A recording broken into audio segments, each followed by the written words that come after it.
Hello everyone, welcome back to solutions for the IFT PhD Entrance 2023. We're at question 19. हम लोग इस video में question 19 से 25 तक कर लेंगे.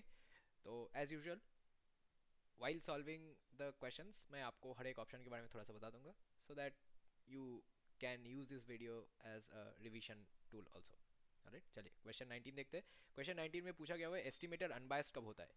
एस्टिमेटर अनबायस्ड तभी होता है जब expected value of the estimator true population parameter के साथ इक्वल होता है. ठीक है, कोई भी सिस्टमेटिक ओवर या अंडर एस्टिमेशन नहीं होना चाहिए. सैम्पलिंग डिस्ट्रीब्यूशन को ट्रू पैरामीटर वैल्यू पे सेंटर होना चाहिए. और ये जो तीन पॉइंट्स मैंने आपको बताया, these are fundamental concepts in statistical inference. ठीक है, एस्टिमेशन थ्योरी अगर आप पढ़ेंगे तो इन तीन पॉइंट्स को आपको ध्यान रखना पड़ेगा. तो इसमें ऑप्शन कौन सा होगा? Expected value is the true value of the parameter. कौन से ऑप्शन में है वो? Expected value true value of parameter, ये रहा ऑप्शन ए. ओके, अब ई ये देखना पड़ेगा. एक्सपेक्टेशन ऑफ हर event given x i equals to zero क्या बोला जाता है. तो this means that for any given value of the variable x आपका एक्सपेक्टेड एरर टर्म जीरो है. Right right? तो इसमें एजम्पशन, ये एजम्पशन किया जाता है रिग्रेशन एनालिसिस में. It implies that errors are not systematically related to the x variable. जो भी वेरिएबल आप ले रहे हैं उसमें से एरर सिस्टमेटिकली रिलेटेड नहीं है. ये एक गॉसियन एजम्पशन है for a linear regression. Right, so यहाँ पे कौन सा आंसर मार्क करना है? Conditional distribution of the error given the explanatory variable has a zero mean.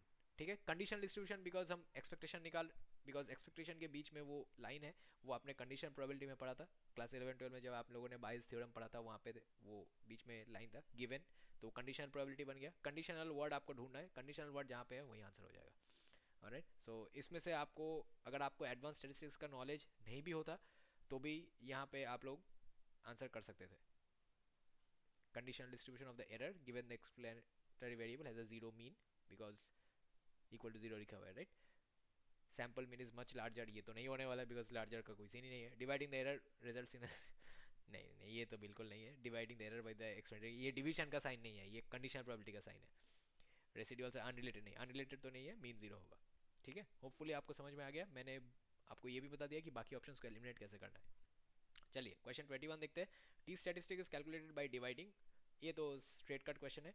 T statistic को कैसे कैलकुलेट किया जाता है? टी स्टैटिस्टिक को कैलकुलेट करने के लिए आपको estimator minus its hypothesised value by the standard error of the estimator. तो टी स्टैटिस्टिक का फॉर्मूला क्या है? टी स्टैटिस्टिक का फॉर्मूला है T equal to beta minus beta nought divided by S E of beta. Right, beta क्या होता है? Estimator. Beta nought क्या होता है? Hypothesised value. S E of beta क्या होता है? Standard error of estimator. ठीक है, तो इस फॉर्मूला से हमको क्या मिलता है? इस फॉर्मूला से हमको स्टैंडर्ड एरर्स मिलते हैं, number of standard errors from the hypothesised value. क्यों इसको यूज करते हैं? हाइपोथेसिस टेस्टिंग के लिए. ये नल हाइपोथेसिस के अंडर किसको फॉलो करता है? टी डिस्ट्रीब्यूशन को. और इसका काम क्या है? It is crucial for determining statistical significance. ठीक है, तो इसमें आपको ऑप्शन सी मार्क करना है, the estimator minus its hypothesis value divided by standard error. So beta minus beta nought divided by standard error of beta. So ये कौन से ऑप्शन में आता है? ऑप्शन सी में आता है. Right, dividing the slope by, ये सारी चीज़ें है नहीं. Alright, estimator minus hypothesis value by standard value, standard error of estimator. Alright, अब 22 में आते हैं. टी टेस्ट के बारे में पूछा गया हुआ है, अब एफ टेस्ट के बारे में भी पूछेगा. राइट, सो एफ टेस्ट क्या होता है? F test always tests for any difference from the null hypothesis in either direction. ठीक है, दोनों डायरेक्शन में ही पूछता है. पॉजिटिव वैल्यूज ही देता है हमेशा.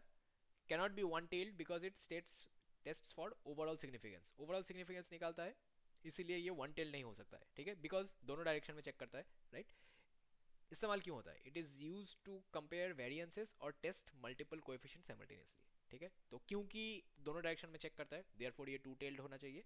देयरफॉर हमारे पास करेक्ट आंसर आएगा option A. Okay, can never be a one tail test, ये भी है, but this is the truer answer is essentially a two tailed test.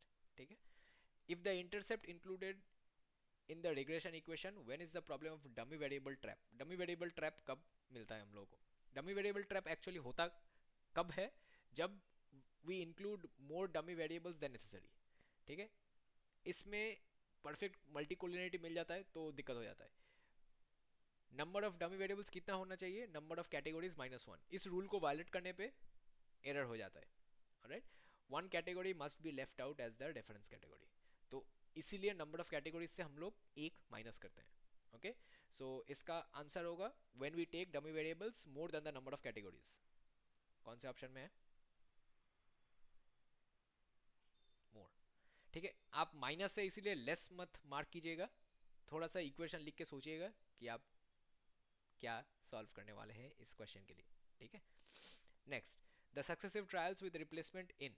Successive trials with replacement कहाँ होता है, सक्सेसिव ट्रायल्स विद रिप्लेसमेंट तो हर एक trial independent होना चाहिए, राइट, और टू पॉसिबल आउटकम होना चाहिए, सक्सेस और फेलियर, वरना आप सक्सेसिव ट्रायल्स करेंगे क्यों, अगर एक बार में ही सक्सेस आ गया तो दूसरा बार करने की कोई जरूरत नहीं है, right. The probability remains constant across trials, इसलिए आप बार बार ट्रायल कर सकते हैं। और रिप्लेसमेंट एंश्योर्स इंडिपेंडेंस, आपने दूसरी बार ट्रायल किया इसका मतलब पहले वाला इनवैलिडेट नहीं होना चाहिए। ठीक है, तो ये सब कैरेक्टरिस्टिक और प्रॉपर्टी कहाँ पे अप्लाई करता है, बाइनोमियल डिस्ट्रीब्यूशन में। बहुत ही आसान क्वेश्चन था, बाइनोमियल डिस्ट्रीब्यूशन। 25, 5 वर्ड का क्वेश्चन है, उसमें 2 मिसिंग है। ऑलराइट, चलिए देखते हैं इसमें।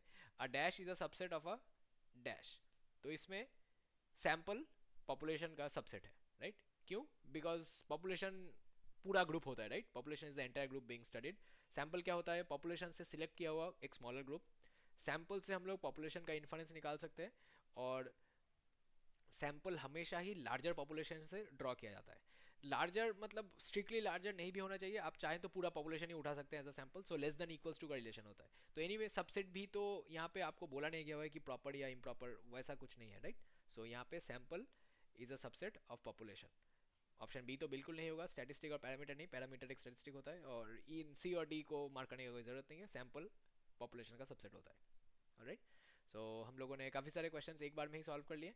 This is the advantage of this type of questions, अगर आपने एक बार चैप्टर को पढ़ लिया है तो आप आसानी से काफ़ी सारे ऑप्शंस को रिजेक्ट कर पाएंगे। काफ़ी सारे ऑप्शंस को जैसे आपने रिजेक्ट कर दिया तो यूजुअली आपके पास 2 में से चॉइस बचेगा। देखिए हर क्वेश्चन जो हमने अटेम्प्ट किया उसमें से 2 ऑप्शंस तो आराम से रिजेक्ट हो रहे थे, बाकी दोनों में कन्फ्यूजन था, और इसीलिए मैंने आपको इस वीडियो के ज़रिए हेल्प किया।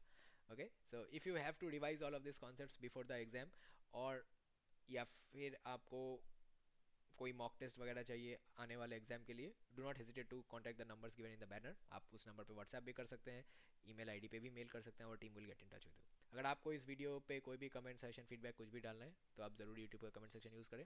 यूट्यूब के डिस्क्रिप्शन सेक्शन में इन एग्जाम के डिटेल्स और हमारे इंस्टीट्यूट के भी सारे डिटेल्स दिए होंगे, आप वहाँ से भी हमारे साथ संपर्क कर सकते हैं। Alright, I end this video here, thank you for joining and I will see you all in the next one. Bye, take care.